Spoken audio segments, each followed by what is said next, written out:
Good afternoon. Welcome, everyone. Thanks for joining this session. I appreciate there was a choice of 3, so you picked the right one. I'm very excited this afternoon about sharing the story of the BBC and the Olympics.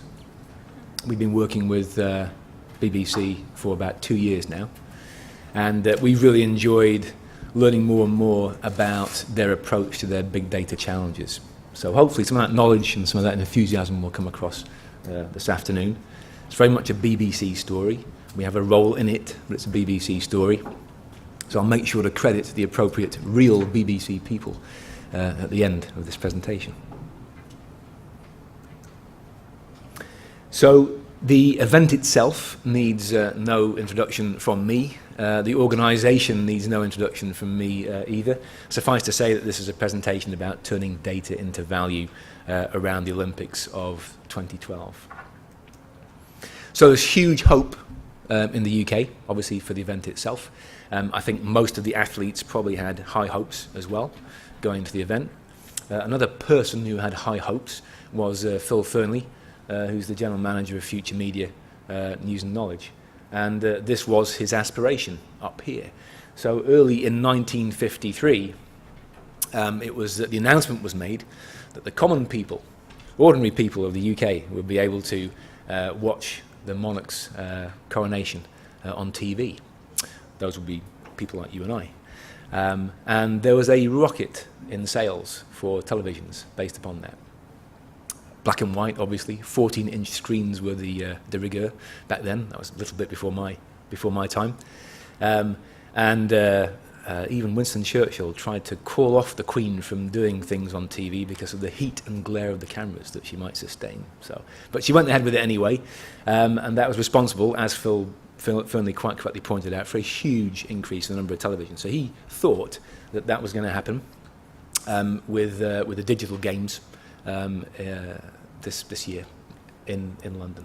So big aspirations, but was it big data, given that we're at big data world? Well, let's share some of the numbers behind the BBC's success. So a daily record of 9.5 million global browsers, people accessing content via browsers. Equally, a daily record in the UK, 7.1 million browsers. 55 million browsers overall throughout the games. 37 million of those were in the UK. 106 million requests for BBC Olympics video online, or video content. And on the busiest single day during the Olympics, they distributed, transacted, whatever the right term is, 2.8 petabytes of data. So we are talking big data in this context. And the bbc.co.uk, the flagship site, traffic for the Olympics was greater over a 24-hour period than all the traffic in World Cup 2010. The most popular and therefore biggest data piece or event that happened was Bradley Wiggins' time trial gold, for which 700 gigabits per second were being downloaded by people accessing content, video, etc. And 9.2 million UK browsers came from mobile devices. It's a big differential over past experience. And 2.3 million UK browsers from tablets. And finally, 34% of all daily browsers for BBC Olympics content came from phones, with 12 million requests for mobile video. So, how did the BBC get there, and why did they bring MarkLogic along for the ride? Let's introduce dynamic semantic publishing, which is a model which had been pioneered by the BBC and then translated onto the Press Association and other organisations. So it's gaining ground, particularly in the UK. What is it? Well, it uses linked data technology to automate the important aspects of the aggregation, so bringing together of the publishing and the repurposing of interrelated digital assets. So it's all about linking digital assets together. It's putting context front and center stage when it comes to rich information products. And it's driven by an ontological, domain-modeled information architecture. How many big words can you spring together? So What does all that mean? Let's touch on some kind of key points of DSP. The first thing is that the web pages are populated by digital assets which have their tags embedded in them. So the digital assets carry that intelligence about what they are within that RDF metadata. All the relevant stories and assets are populated onto the web pages and content services in an automated fashion. And obviously there's a human touch here, but importantly for scale, and that's the whole reason, if you like, behind dynamic semantic publishing, it's for scale. That human touch is kept light. And it's underpinned by a number of elements and technologies, three of which I'll talk about: ontologies, triple store, and the content store. But before I mention those, it's worthwhile mentioning the editorial tool. Internally christened graffiti, this was the tool that the journalists were going to use to tag up content. And without acceptance by the journalists and editors, there was no way this model would fly. Without the tags embedded in the digital assets, you can't leverage the tags to have this automated publishing environment. So some key things about this tool, and we weren't involved in this at all, but apparently it was a fairly iterative and rigorous process. It was a key kind of foundation on which all this was based. So a few things that have to happen is that the tagging has to be simple. You have to keep the underlying complexity of semantic publishing right away from the journalist.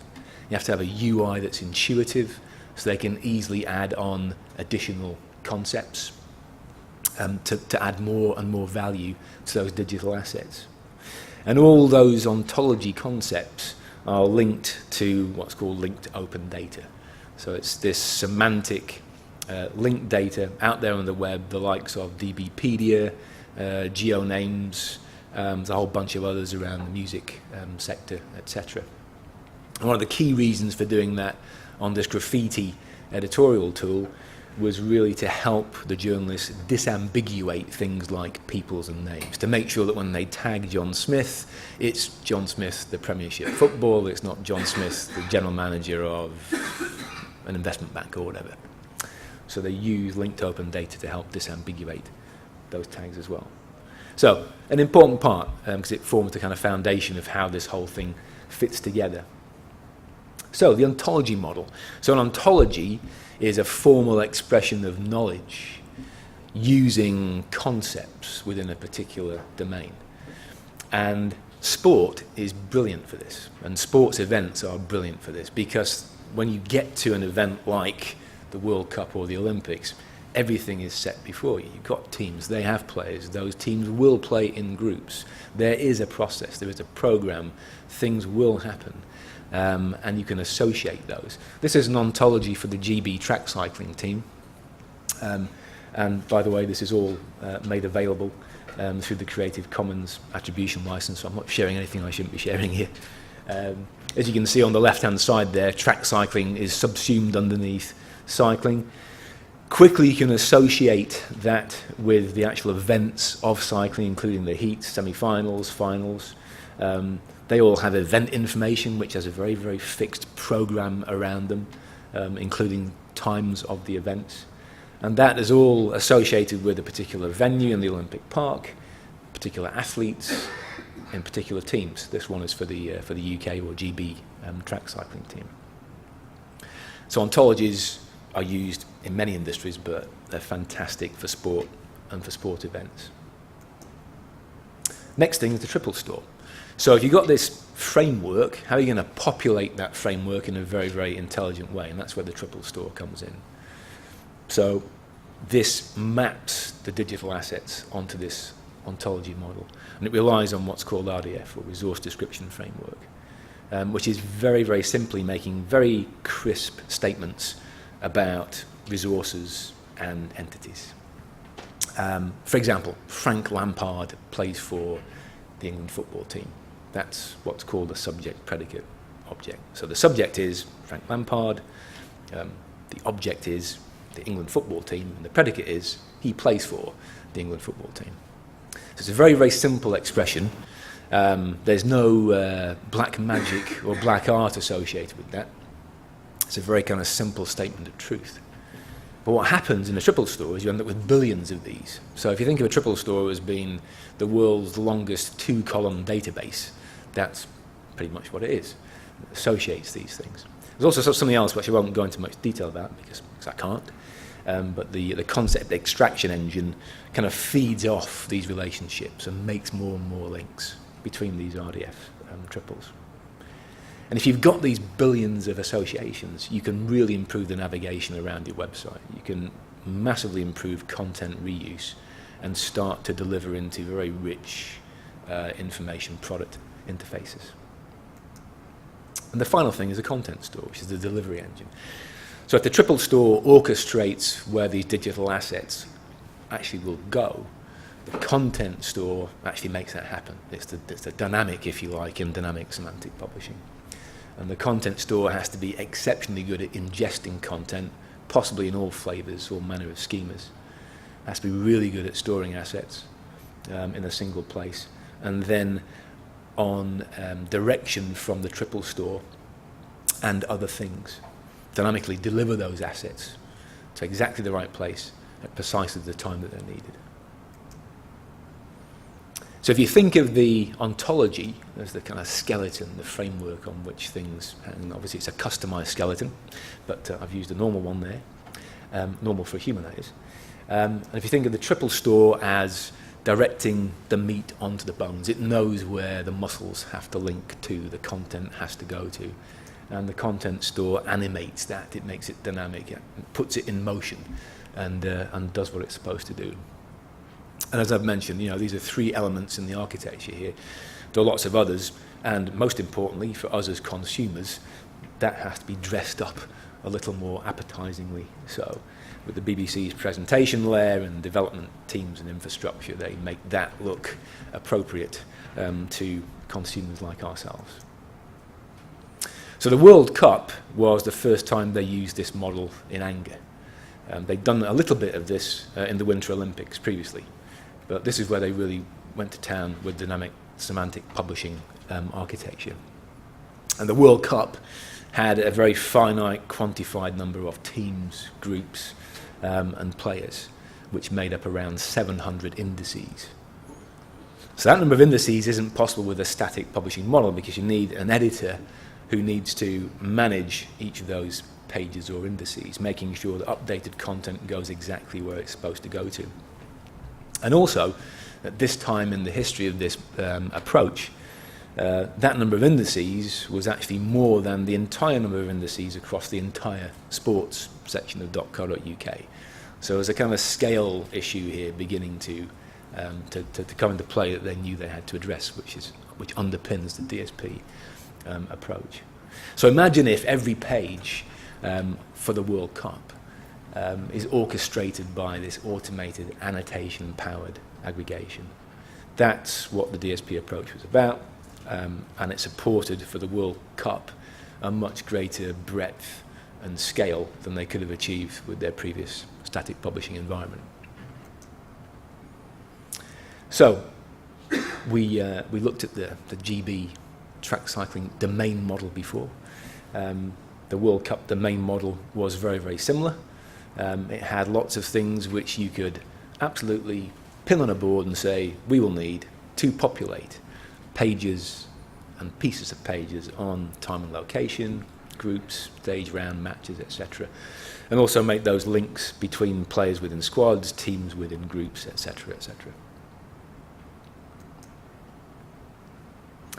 And underpinning that model for the World Cup, remember the graffiti tool that we mentioned for the editors? Well, now, in the World Cup model, the journalist was able to select and apply a single concept, which might be a football player like Frank Lampard. Then that framework, the ontology and the triple store, then infers and applies concepts which are linked with that. Frank Lampard is in the England squad. The England squad are, at least at the time that you're doing this, is in Group C. And that's all underneath the umbrella of the FIFA World Cup. So that's how it all kind of hangs together and starts off at the editor and journalist level. And all those are generated as triples in the triple store.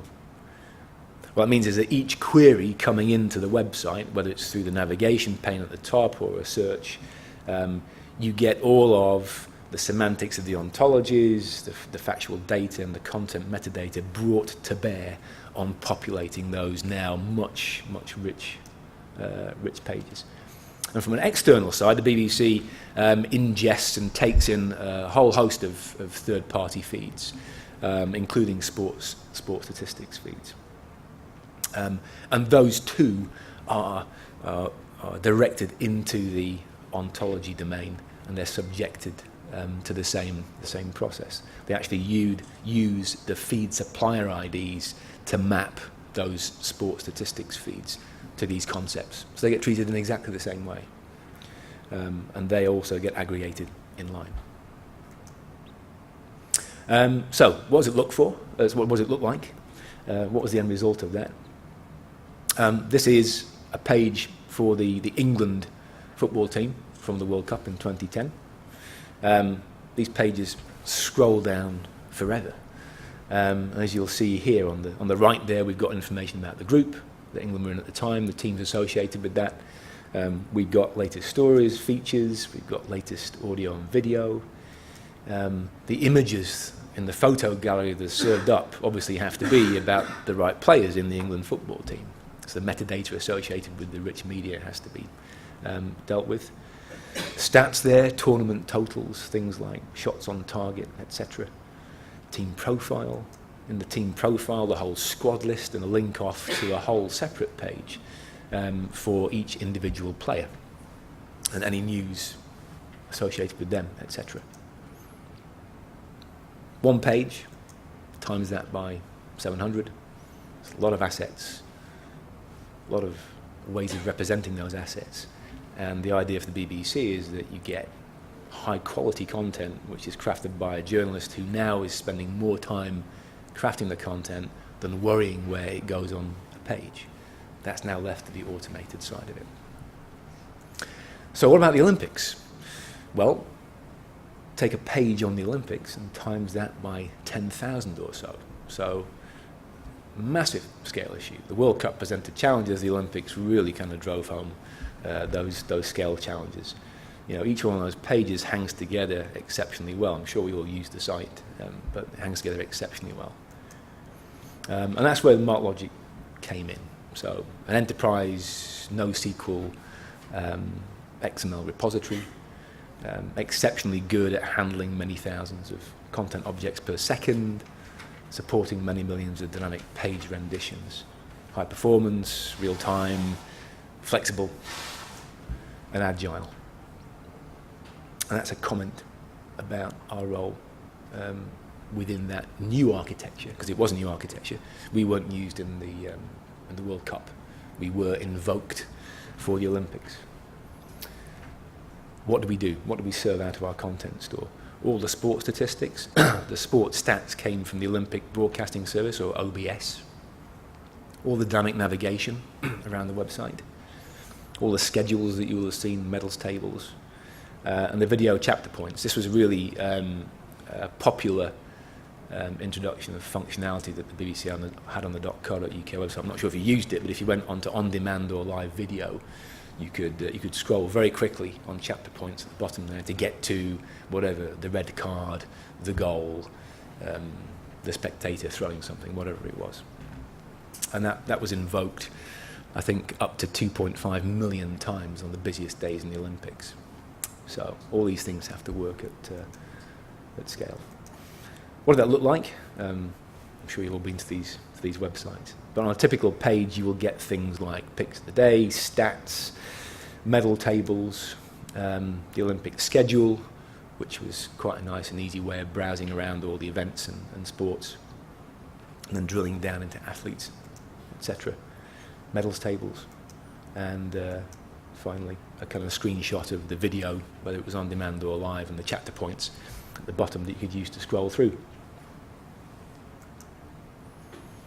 This is a nice visual by a lady called Kate O'Riordan at the BBC on one of her blogs.